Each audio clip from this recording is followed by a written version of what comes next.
സ്വഹാബിമാരെ കുറിച്ച് ഇബ്നു മസ്ഊദ് റളിയല്ലാഹു അൻഹു പറഞ്ഞത്, ഈ ഉമ്മത്തിൽ ഏറ്റവും ആഴത്തിൽ അറിവുള്ളവർ എന്നാണ്.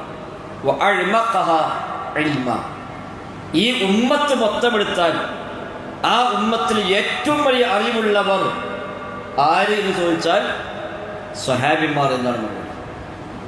എല്ലാ സ്വഹാബിമാരും മതവിഷയങ്ങളിൽ ഗവേഷണ യോഗ്യരാണ് എന്നാണ്. എല്ലാവരും മുജ്തഹിദീങ്ങളാണ്, നബിയോടൊപ്പം ജീവിച്ചവരാണ്.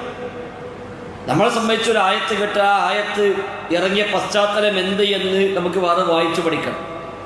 ഒരു ഹദീസ് കിട്ടിയാൽ ആ ഹദീസ് എന്താ നബി പറഞ്ഞ സാഹചര്യം എന്ന് വേറെ പഠിക്കണം.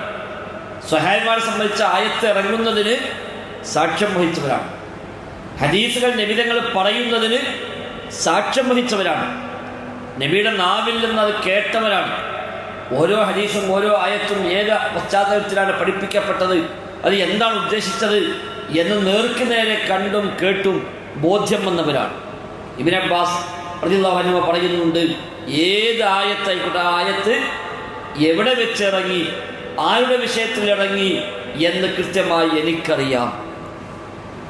ഇനി അതിനപ്പുറത്തൊരാളുടെ കയ്യിൽ ഇതിന് വല്ല അറിവുമുണ്ട് എന്ന് കേട്ടാൽ അയാളെ കാണാനായി വാഹനമെടുത്ത് യാത്ര ചെയ്യാൻ ഞാൻ സന്നദ്ധനുമാണ്. അതാണ് അവിടെ അറിവുകൾ. അത്ര സൂക്ഷ്മത അവരകത്ത് പാലിച്ചു, നബിയോടൊപ്പം ജീവിച്ചു. ഒന്നൊഴിയാതെ എല്ലാം കിട്ടാനും പഠിക്കാനുമുള്ള വഴികൾ അവർ പരമാവധി ഉപയോഗപ്പെടുത്തി.